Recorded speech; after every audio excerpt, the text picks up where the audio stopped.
Peace be with you and welcome to my channel. My name is Trevor. Really grateful to have you here, and in today's video I'm just going to be going over my weekly rotation for the second week of February.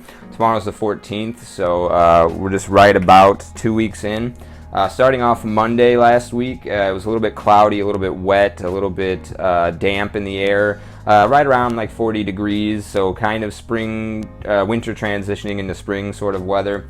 I decided to go with this one right here, Roberto Cavalli Uomo. So I did a full review of this one last week as well, so you can go and check that out. But what you get here is a really nice, sweet floral. You've got violets and lavender in here that give it the floral quality. But then it's also sweetened up with a little bit of honey and tonka. So you get a nice, really dark, velvety, a little bit powdery floral fragrance. Very unique, very enjoyable of a wear. Violets go really well in that damp sort of weather for me. One of my favorite notes to wear in the springtime. This one's just a little bit more sensual and a little bit more dark and a little bit more sweet. That makes it a good wintertime wear for me. Perfect in the snow, but great for those cloudy days transitioning from winter into spring. Tuesday it was, I believe, raining, so it was still a little bit kind of into that springtime sort of weather pattern. This is a newer one in my collection, so I was just kind of giving it some test runs, and that is Jean Paul Gaultier Les Mâles Les Parfums. Really enjoying this one. At first I was a little bit iffy on it because it was kind of dries down into something that's reminiscent of Rojas Man, which is a fragrance that I got a lot of wear out of and really enjoyed when I was a little bit younger. It gets me lots of compliments, but it's as I'm maturing, or at least as I continue in my fragrance journey, these sweet fragrances aren't really my cup of tea as much as more like bitter green sort of fragrant accords. But this one, it kind of takes that original Les Mâles DNA, that aromatic lavender that they have over the top, and then it dries down into something a little bit more sweet. So it masterfully accomplishes that sweet fresh combination that really tends to stand out as like a mass appealing style fragrance, and this one's no exception. It does play to my tastes as a little bit more mature, a little bit more grown up in my fragrance journey type of connoisseur of fragrances. So I'm looking forward to get some more wares out of this one as the remainder of February kind of fleshes out. I think this is a really nice sort of date night fragrance, really great for just transitioning into the springtime here at the end of February as well. So that is Jean Paul Gaultier Les Mâles Les Parfums, Tuesday. So Wednesday was a little bit of a psych out in terms of the weather. I woke up and it was sunny like it is here today, and right about 50 degrees, and that's how the weather looked when I was leaving for work. However, when I got to work, the clouds had come in, the temperature had dropped like 20 degrees into like the 30-degree range, and it was just sort of rainy for the rest of the day. So because of that, I decided, or at least when I woke up that morning, it felt very spring-like, so I decided to reach for this one, Rive Gauche Pour Homme from YSL, a discontinued but beautiful kind of barbershop fragrance with some nice fresh outdoorsy kind of vibes going over the top of it. Spoken a decent amount of about this in my recent videos. It's a newer addition to my collection, but one that I would consider a signature scent, definitely, if it was still in production, or if I could afford to pick it up more often. Barbershop is my favorite genre of fragrance, and then this one is super wearable, a little bit old school. You do get a kind of a vibe of that oak mossy kind of sensation going on in here, but done in a really elegant way. It's not too far leaning to like an 80s powerhouse type of kind of harshness that you get, or like a ruggedness quality from like the oak moss, but just really well done, really creamy, sensual, combined with nice, fresh, outdoorsy kind of sensations. A little bit of like a resinous touch in certain facets of the progression of the fragrance that come in and out with the freshness from the green touches and the lavender in here. Definitely worth seeking out and getting into your collection if you're a serious collector. This is an iconic, legendary fragrance, and it lived up to the hype for me. Okay, so Thursday, again, because of my day on Wednesday with it transitioning from really bright and sunny and 50 degrees into 30-degree cloudy, rainy really quick, I decided to go for something that has a easy time kind of transitioning between those wild weather patterns. So I decided to go with Creed's Royal Oud for Thursday. So this fragrance opens up really bright with some pink pepper and some citrus, but then eventually dries down into a creamy sandalwood and cedar fragrance. So you get the best of both worlds in terms of like something bright, citrusy in the opening. It's got some nice greenery going on in the mid, a little bit of powderiness from an angelica note, and then, like I said, creamy sandalwood and cedar woody base down at the bottom. So did a really good job. I think it was mostly sunny that day, so I got the full wearing out of the pink pepper and lemon, and reaped the most benefits out of those bright facets of this. And then as it dries down into that creamy sandalwood, I was just kind of enjoying it as the night progressed and the sun was coming down and the temperature was cooling off, as is the case here towards the end of winter as we're getting into springtime. So perfect fragrance for that. Probably the most transitional fragrance in my collection in terms of the journey it takes from the top to the mid to the bottom notes in this one. Really beautiful wearing experience. Very expensive, but I think worth getting a decant of if you can find like a 10 or 30 ml sample of it. Definitely worth having that amount in your collection for special occasions. That's Creed's Royal Oud for Thursday. Okay, so Friday, went for one of my most complimented fragrances. Haven't been wearing this one a lot this winter, but it's one of my most worn fragrances in my collection. This is already my second bottle. I do have a backup bottle, fortunately.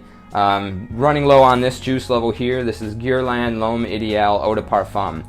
Beautiful cherry leather fragrance, a little bit of vanilla, some, I think, lavender in here. I can't be for sure on that, but I know that there's cherry, vanilla, and leather. So you do have a lot of gourmandy facets that might be reminiscent of a woman's fragrance, but this definitely has a masculine touch from that leather, and I think maybe some incense or some smoky facets in here as well.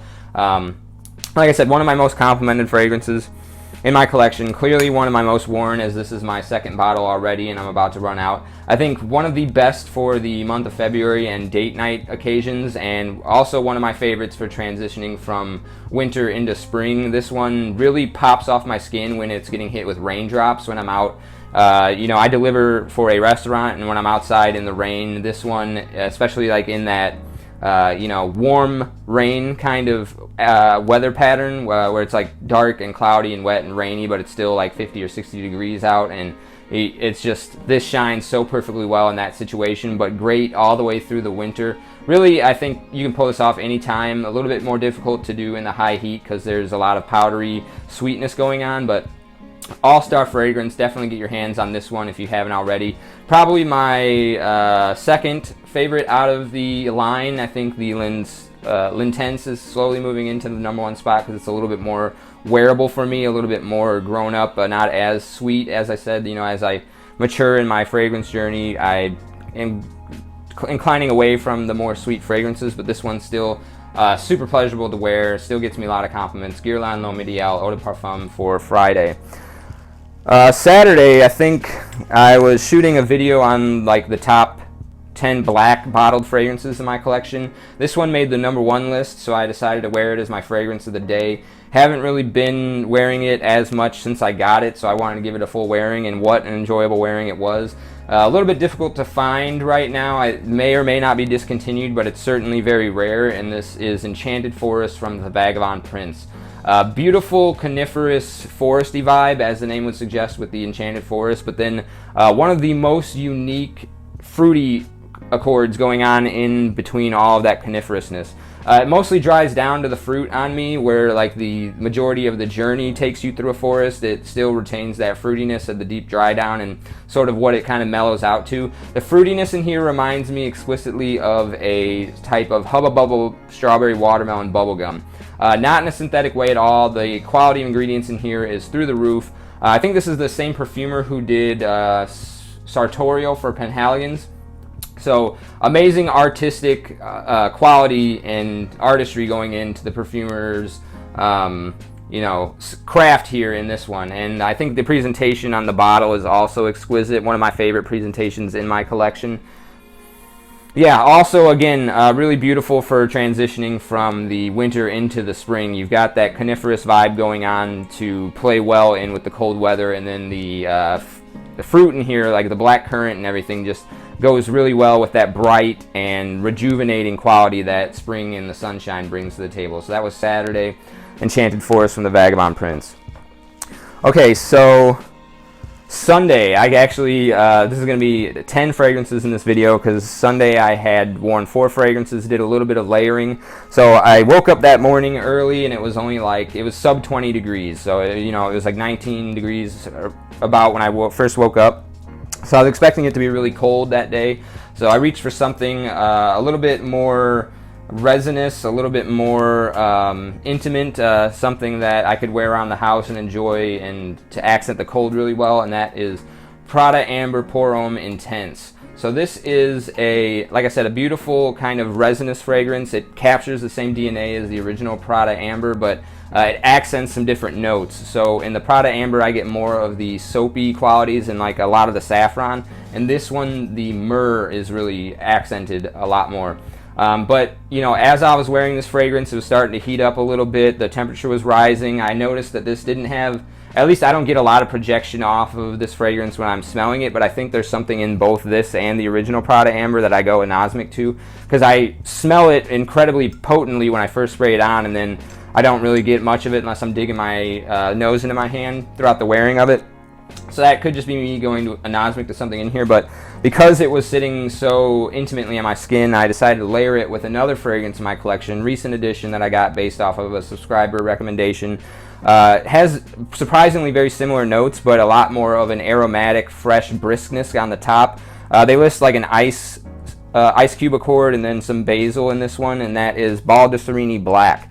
So layered these two together. This one has monstrous projection for like a half an hour and then dies down to a skin scent, at least on me. But combining these two, like I said, they've got very similar notes, amounted to something that was really pleasant, gave me that little bit of push that I was looking for. I could definitely catch the wafts a little bit more easily when I brought these two together. That was really an exceptional wearing. Like I said, just kind of around the house enjoying myself. But as the temperature started to climb, we reached into the low 50s later on in that same day. So by the end of the night, I had taken another shower, and me and my daughter were going out to visit my wife at the restaurant that we work at to dine in. So I went with this fragrance to go out to dine out with since the temperature had peaked up a little bit, and that is Creed's Green Irish Tweed.